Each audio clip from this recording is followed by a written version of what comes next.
Okay, thank you very much. So hello, everybody. First, I would like to thank the organizer for inviting me to talk about the X-ray observation of radio-quiet AGN and the supermassive black hole winds outflow. So here on the second slide, just let's start with the well-known unified scheme of AGN. This is of course simplistic, but just to show the different components of AGN. You have here the supermassive black hole at the center, you have the accretion disk, you have the physics of the accretion disk that Didier already mentioned you in his talk. You have the broad line region, the narrow line region further out, and you have the molecular dusty stories around. And depending on the line of sight, you have Cepheid 1, Cepheid 2. And you have also what we call the wind outflows.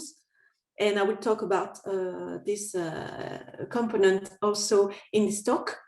And you have some jets and external lobes, but this has already been discussed in the Pierre Cristofari talk, and I will focus on this talk on radio-quiet AGN, so without any jets or external lobes. So the first part of this talk is dedicated to absorption feature in radio-quiet AGN. X-ray spectra, it means the warm absorber. Didier has already talked about that, ultra-fast outflows, and also the interstellar medium along the line of sight. So first, I would like to talk about the warm absorber and the ultra-fast outflows. This is both ionized gas located at the AGN rest frame that are viewed along our line of sight. And you have here an example of bright AGN MR2255. It's not the same than Pierre just talked about. It was PKS 2255, but here is a radio-quiet AGN, and you can see that in this the residual in sigma that there is a lot of absorption line from carbon to sulfur, and including also what we could say the iron M shell UTA feature here. This warm absorber is detected in about 50 or up to 65% of nearby AGN. So it's a very common feature observed in AGN. In general, this is multi-phase medium. This means that you have different components with different column density, different ionization parameters.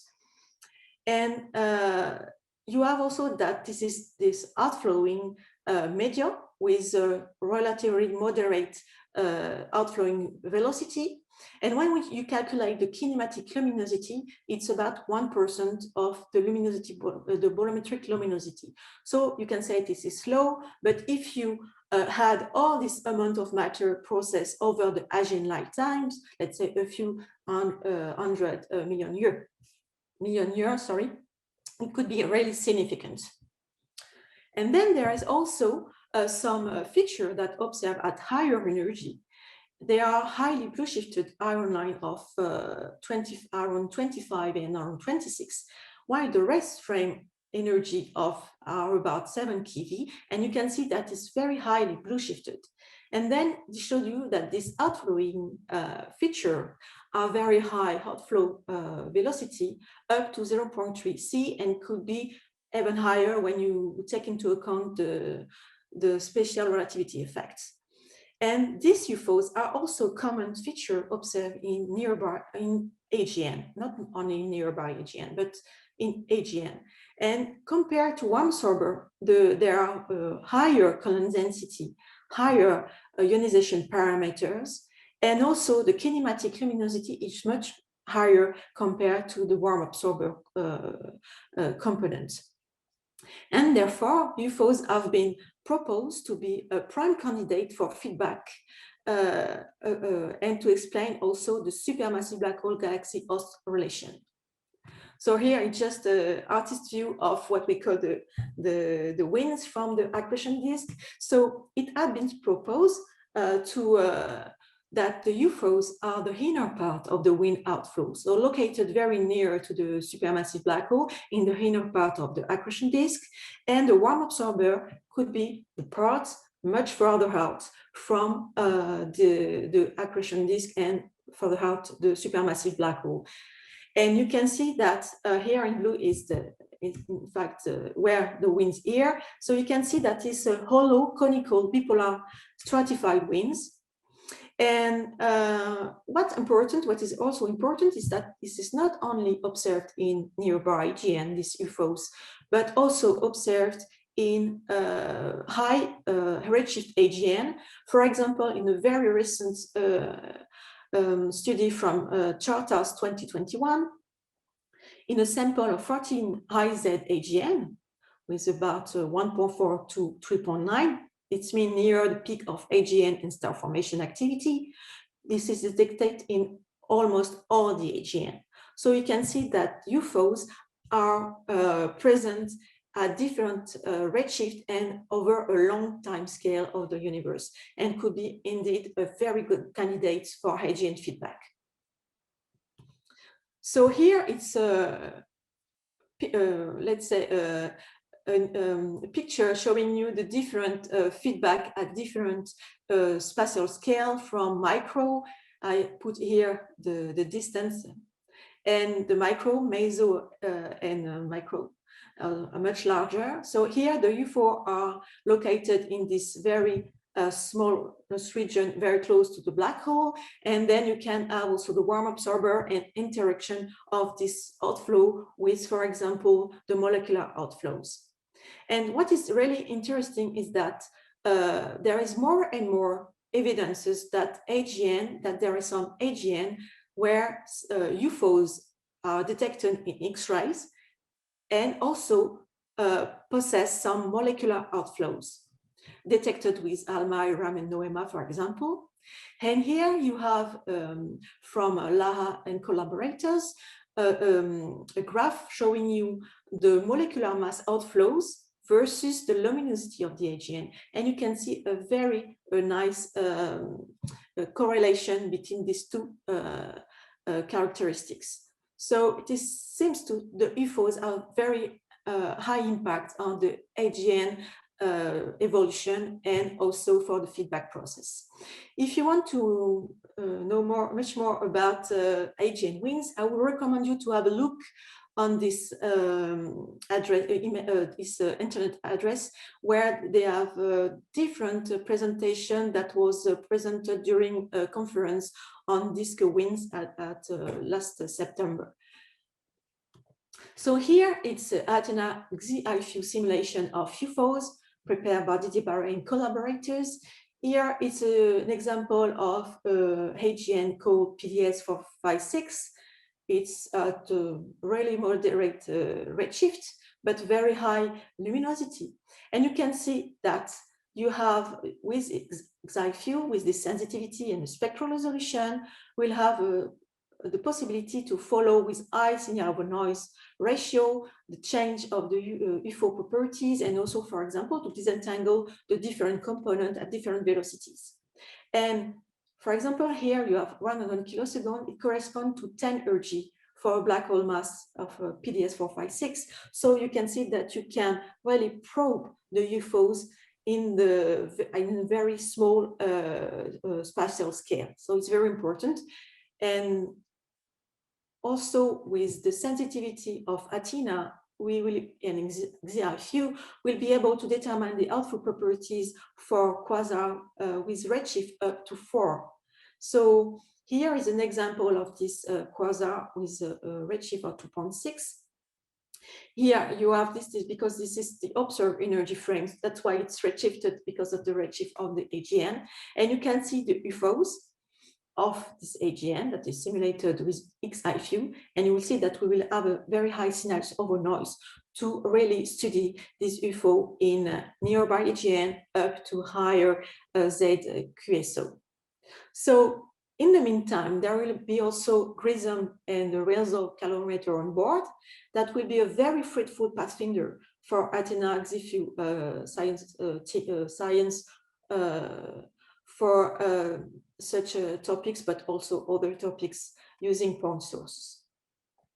So, of course, there are in the spectra of AGN, you can see the warm absorber, the UFOs, but you can also see galactic interstellar medium seen along a line of sight of bright AGN. Here, it's an example taken with the ARGS on board XMM. And it's the case of AGN 120. It's a bright bare AGN. A bare AGN is when you have the hollow conical winds, but you don't intercept with the line of sight. You don't intercept the warm absorber or the UFOs on the line of sight. And then you have a very clean continuum in the soft part to detect the galactic interstellar features. And you can see in this spectra a very significant feature, absorption feature from the neutral oxygen from the galactic interstellar medium. And I would like to point out that there is several models already exist in expect to adjust interstellar medium feature and also dust that will be developed also very recently. It's continued to be developed in the preparation of GRISM and Athena. So there is a lot of opportunity for the member of the PCMI who are interested to look at X-ray bright sources to study the different phase of the interstellar medium. So here it's a simulation with, again, with X-IFU. For a bright AGN, it's marking on 4 to 1. And here is a simulation of only 10 kiloseconds, so it's very short on X-rays. For the nitrogen KH at different ionization stage, from neutral to very high ionized stage. And you can see that we will have, again, a high signal over noise to study this photo absorption from nitrogen, but you have also from carbon, oxygen, and so on. For the interstellar medium, you have also complementary study that can be done along the line of sight of bright X-ray sources, like the bright low mass X-ray binaries.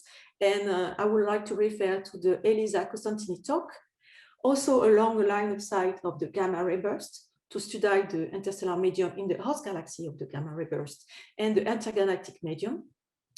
And I would like to refer to Tayyaba Zafar talks just after this talk.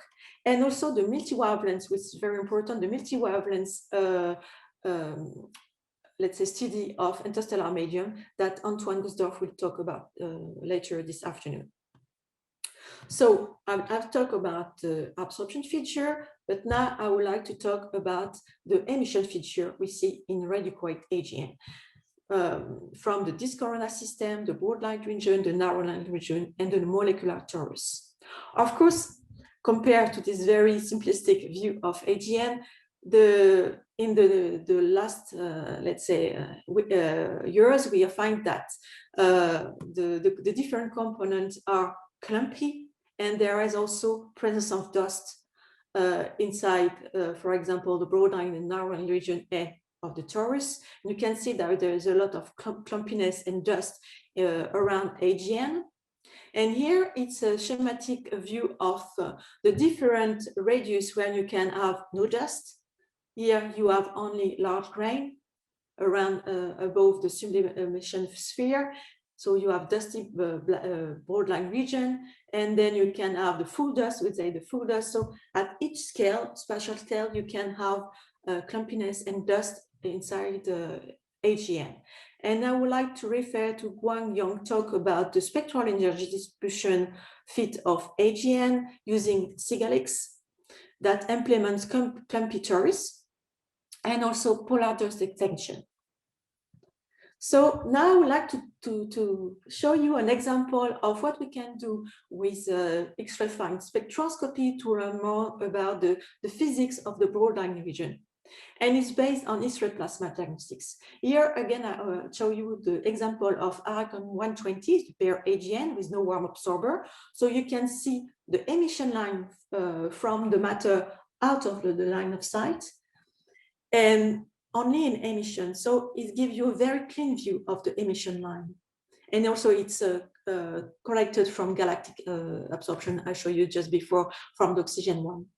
So here there is only the soft X-ray emission line from helium-like ions, from nitrogen to magnesium, and also from hydrogen-like ions from nitrogen to magnesium again.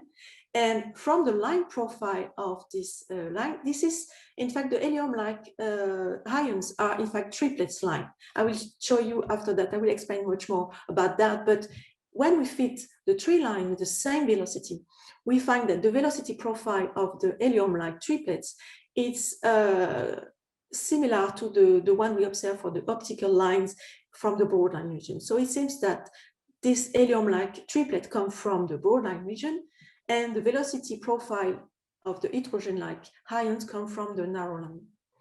And from the plasma diagnostic that we'll explain much after that is based on the helium-like triplets. And from these helium-like triplets, we can infer the density of this of the medium emitting this soft X-ray emission line, and we find that the density is about 10 to 11 centimeters per square, and it's really similar to what we know about the broadline region. Also, you have here the ionization parameter that is linked to the luminosity of the AGN, the density of the emitting region, and the localization of the emitting region. When you know the ionization parameter in the fit, from the fit, you know also the luminosity of the AGN. We have from the plasma diagnostic infer the density. You can infer the localization of the emission region, and we found that is again really similar to the broadline region localization. Such broadline from helium-like have been also reported for several other AGN, and it seems that broadline origin for the soft X-ray emission may be common in AGN. So it's show you really the powerful tools that can be done with plasma diagnostics. So here I would like to focus more about the X-ray plasma diagnostic that we can do with helium-like emission line. This is triplet, but in fact this is a quadruplet. But the quadruplet can only be, in fact, you have the resonance line, the anticombination line, and the forbidden line. And the anticombination line is formed by two lines. But these two lines can only really be separated above the calcium and so on for very high Z ions, very high Z atom, in fact. So these diagnostics were first widely used for the sun and was developed by Gabriel Jordan in 1969. And you can deduce the density comparing the forbidden line and the anticombination line, and the temperatures for the for collisional plasma when you compare forbidden the sum of the forbidden and anticombination line compared to the resonance line. And also these diagnostics, since of course 1969 for the sun, have been extended to other type of astrophysical plasma to be used for the spectroscopy allowed by XMM and Chandra. And these diagnostics allow us to infer the physical process. So it's very interesting because you can really disentangle the different physical process. For example, you can determine if your plasma is photon ionized, like in AGN X-ray binaries. If this is collisional plasma, like you can have in stellar corona or cluster of galaxy. You can also study out of equilibrium plasma in time with the ionizing and the recombination phase. You have different feature of this ratio of line. It will be developed by Rolf Meve in the 80s and also by Yuan Liedal in 1999. And maybe what is more relevant for the PCMI is that you can also probe charge exchange. A charge exchange is when you have a highly charged ion that collides a neutral atom or molecules. And this has been developed in Denel to 2010 in L'Allemand. And you can really have, let's say, to determine the physical process with charge exchange. So the interest of the X-ray plasma diagnostics is that you can, with the different helium-like ions, you can probe different range of density. Here it's the range of density, here and the temperature, and you can see that the low charge ion, for example, the carbon here, you can probe density around 10 to the 9, and then when you increase with the ion, you can probe more and more density. They are sensitive to much higher density, and then for each ion, you can really probe different density domains. And you can, when you had all this, probe so density and temperature domain over several decades for all type of AGN, for all type of object from stellar corona to AGN. And thanks to GRISM, with resolved in Athena and ZIFU, we'll be able to extend the use of the X-ray plasma diagnostics at higher density and higher temperatures for sulfur and iron, because you will be like that. So it shows the really powerful tool we can done with the next generation calorimeters aboard GRISM in Athena. And if you want to learn more about helium-like triplet diagnostic, I will refer to a review that I done with Jacques Dubois and Nicolas Grosso when we gathered together a lot of information about what we can do with this plasma diagnostics. So as a summary, I would like to say that X-ray can probe the close environment of AGN, from the disk corona to the molecular dusty terrace, and we can infer with the X-ray the physical properties of the different media. For example, ionization parameter, the density, the column density, the geometry, and the composition is very important. Also, as I showed before, AGN winds are very promising candidate to explain supermassive black hole galaxy host feedback. And there are more and more evidences of AGN showing both UFOs and molecular outflows. And there seems to have a very tight link between them. X-ray fine spectroscopy of the interstellar medium from the cold to hot phase along the line of sight of X-ray bright sources are already possible with XMM RGS and Chandra LOTG to see the galactic interstellar medium, but also the intergalactic medium. And the X-ray plasma diagnostics using emission line from the helium-like ions can be a very powerful tool to discriminate the ionization process, electron, photon, and charge transfer, and also to study the out of equilibrium plasma. Also, we can infer very important physical properties like density, temperature. You have also with the higher charge ion with what we call the satellite line, very close to the helium-like triplet, you can infer if you have a thermal or non-thermal electron distribution, the ionic fraction, and so on.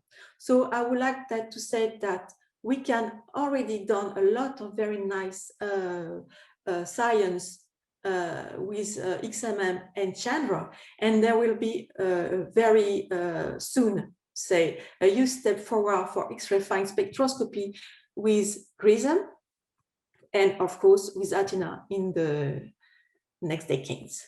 And I will finish there. I think that I was maybe rather fast, but I did not want to show you too many things on AGN. I want to really focus on the thing that really may be more relevant for PCMI. So thank you for your attention. Thank you very much. You're right on time, actually. Okay, so perfect. Thank you. I have a question from Quentin Salome. Will Athena have the combination of spatial and spectral resolution to be able to image the ultra-fast outflow? Will we be able to observe how far they extend? Oh, let's say that the UFOs are really in the inner part of the AGN. So we will, with Athena, what will be very important is that with this sensibility, you will have a kind of, we will be able to follow the variability of the outflows, but you cannot, let's say, spatially resolve it. But what you can do already with Chandra, for example, and a very nice spatial resolution in nearby AGN, you can really have a look on the winds, outflows, when you can see the shock, some shock features on the ISM medium and so on.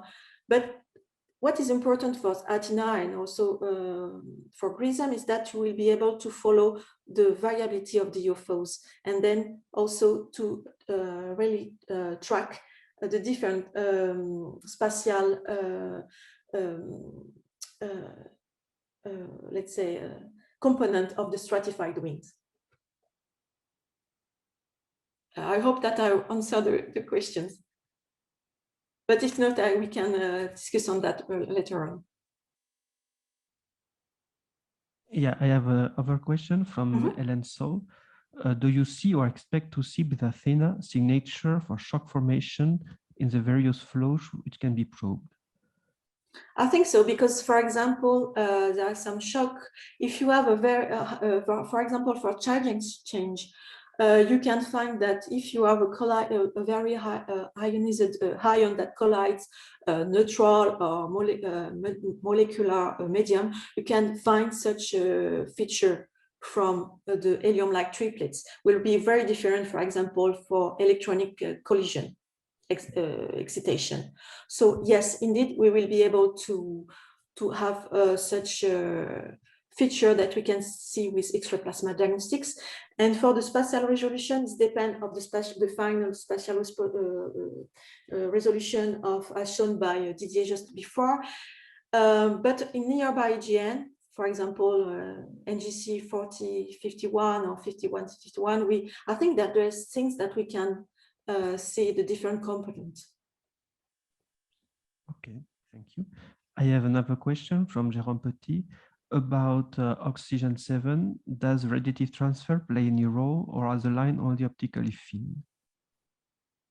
Oh, there is a lot of things that we can do also with the, here I told you about the, let's say, optical thin, but you can have a resonance scattering inside and you can reprobe resonance scattering with these helium-like triplets.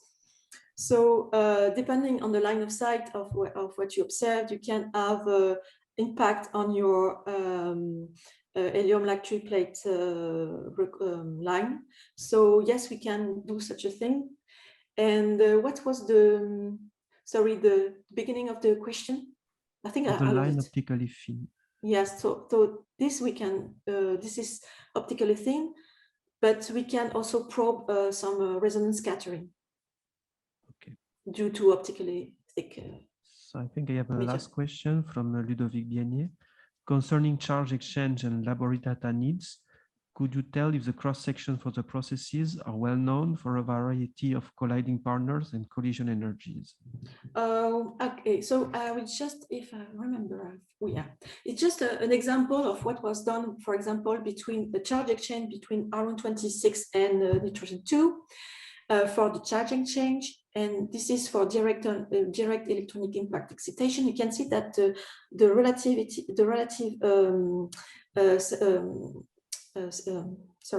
emission of the different line is the forbidden line, atomic emission line, and the resonance line are very different.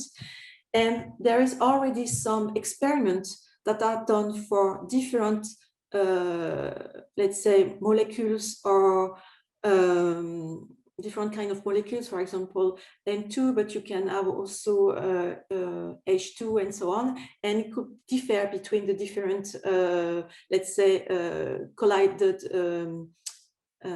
atoms or molecules. So, but for the different kind, I was not able to find if we have all the information for the different molecules that exist for in molecular outflows and so on, because I don't have access to such a publication. Oh. So this is maybe something we can have for discussion maybe during the roundtables about what we need to prepare Athena. I think. Yeah, sure. We should discuss that. Okay, so thank you, Delphine.